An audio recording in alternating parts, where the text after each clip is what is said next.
Hello दोस्तों, welcome है आपका हमारे यूट्यूब चैनल में। Pensioners, family pensioners as well as कर्मचारियों और राज्य कर्मचारियों के लिए भी ये बहुत बड़ी खबर होने वाली है। डायरेक्टली असर पड़ेगा उनकी पेंशन पर, उनकी फैमिली पेंशन पर, साथ ही साथ कर्मचारियों की सैलरी पर भी। जो मैं दो बड़ी खबरें उनको देने वाला हूँ। पहली बड़ी खबर जो होने वाली है वो आप सभी की पेंशन्स में बढ़ोतरी से रिलेटेड होने वाली है, प्रोविजनल पेंशन से रिलेटेड होने वाली है, प्रोविजनल ग्रेच्युटी से होने वाली है। साथ ही साथ और भी जो अन अलाउंसेस है उससे रिलेटेड मैं एक बहुत ही बढ़िया और ज़बरदस्त खबर आप सभी को देने वाला हूं।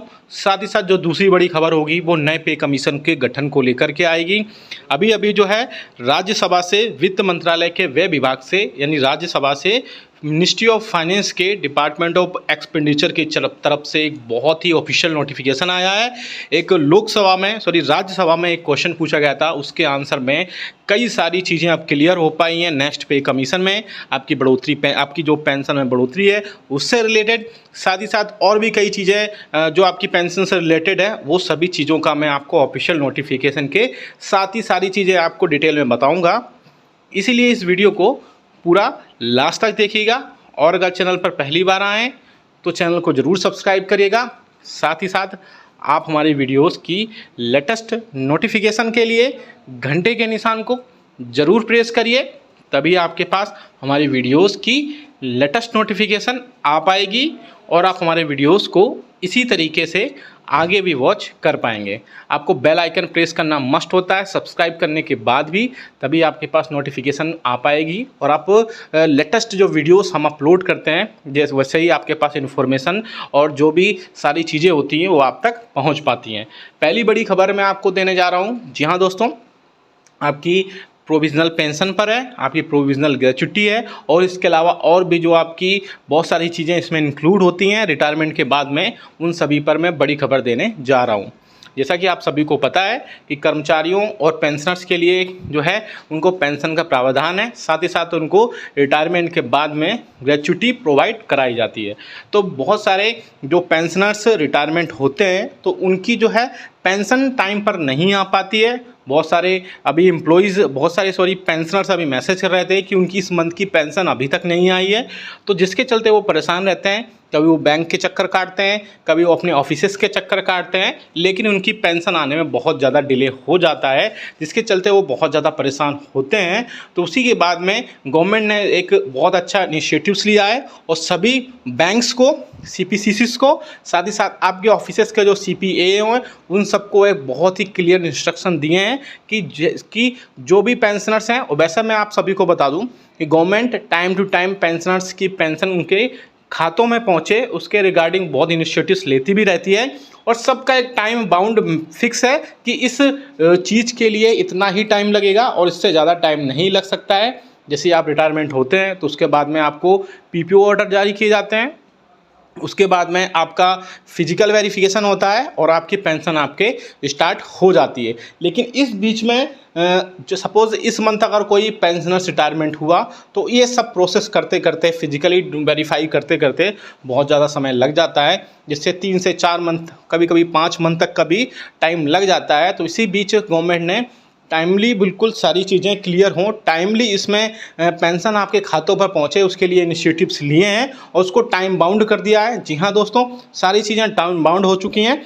फिर भी गवर्नमेंट ने इसके बाद में और भी चीज़ें इसमें ऐड की हैं। जैसे आपको जब तक फिजिकली PPO ऑर्डर्स नहीं मिलते हैं तो आपके लिए EPPO ऑर्डर्स जारी किए जाएँ और इसके अलावा आपको प्रोविज़नल ग्रेच्युटी प्रोवाइड किए जाए और प्रोविज़नल पेंशन आपको प्रोवाइड की जाए। जैसे आप अभी जिस मंथ से रिटायरमेंट होते हैं उसी मंथ से आपकी पेंशन आपके खातों में पहुंचे और आपकी जो ग्रेच्युटी है वो भी आपके खातों में पहुंचे।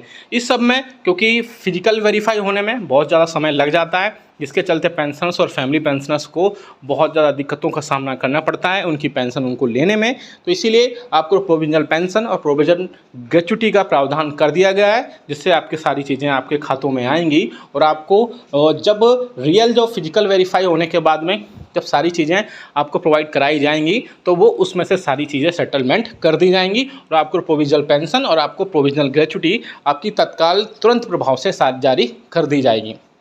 दूसरी बड़ी खबर तक लेके चलते हैं। आप देख सकते हैं कि वित्त मंत्रालय के भारत सरकार की तरफ से इम्पोर्टेंट क्वेश्चन 8वें केंद्रीय वेतन आयोग का गठन से रिलेटेड क्वेश्चंस पूछे गए थे।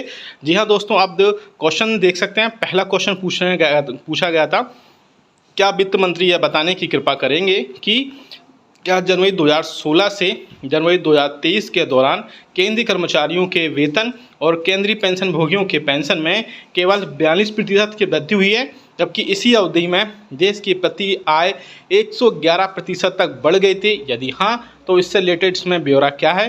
दूसरा क्वेश्चन पूछा गया है इसमें, क्या विगत 3 केंद्रीय वेतन आयोग की सिफारिशों के अनुसार मुद्रास्फीति के प्रभाव को कम करने के लिए महंगाई भत्ता या महंगाई राहत का मूल वेतन के 50% या उससे अधिक होने पर भावी वेतन संशोधन किया जाना चाहिए? ये बहुत इंपॉर्टेंट क्वेश्चन है। और नेक्स्ट क्वेश्चन एक और पूछा गया है, चूँकि महंगाई भत्ता और महंगाई राहत की दर जनवरी 2024 से 50% या उससे अधिक होने का अनुमान है, तो क्या केंद्र सरकार का 8वें वेतन आयोग की स्थापना का विचार है? यदि हाँ, तो इससे संबंधित ब्यौरा क्या है? तो ये बहुत ही इंपॉर्टेंट क्वेश्चन पूछे गए थे और इन सब का आंसर दिया है, आप देख सकते हैं आपके इसमें वित्त राज्य मंत्री श्री पंकज चौधरी के द्वारा, जिसमें बहुत सारी चीज़ों का आंसर दिया गया है। कहाँ से कहाँ तक आंसर दिया गया है? केंद्र सरकार के कर्मचारियों और पेंशन भोगियों को महंगाई भत्ते और महंगाई राहत का भुगतान मुद्रास्फीति के कारण उनके वेतन और पेंशन की वास्तविक मूल्य में हुए ह्रास की क्षतिपूर्ति के लिए किया जाता है।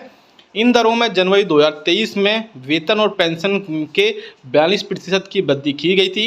महंगाई भत्ता और महंगाई राहत की दरें औद्योगिक कामगारों के अखिल भारतीय उपभोक्ता मूल्य सूचकांक, जिसे all India consumer price index भी बोला जाता है, के आधार पर आवधिक रूप से प्रत्येक 6 महीने में संशोधित की जाती है। ये सब चीज़ें जैसे कि हम पता है। अब बात करते हैं कि जो सबसे इम्पोर्टेंट है 8th पे कमीशन, यानी क्या 8वां वेतन आयोग आएगा?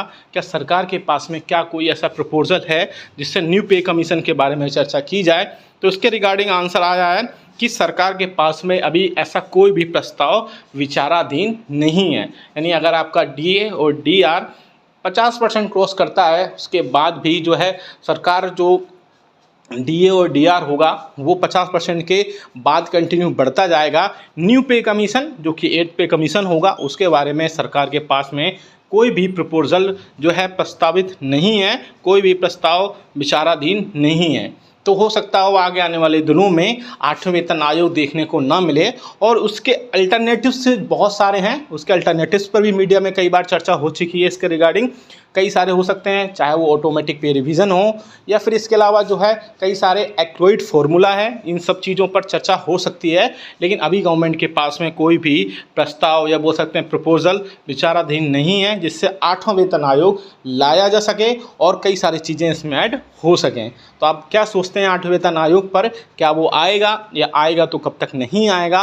और अगर नहीं आएगा तो आप हमें कमेंट करके ज़रूर बताएगा। यस और नो में आंसर ज़रूर दीजिएगा। आपके कमेंट्स हम बहुत पढ़ते हैं और उनका रिप्लाई देने की पूरी कोशिश करते हैं।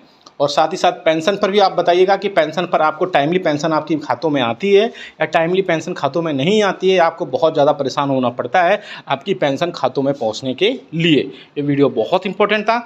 वीडियो अच्छा लगा तो लाइक करके ज़रूर जाइएगा, इसको शेयर सभी के साथ करिएगा क्योंकि इसमें बहुत सारी इंपॉर्टेंट डिटेल्स थी। और मिलते हैं आपको नेक्स्ट वीडियो में। Thank you so much.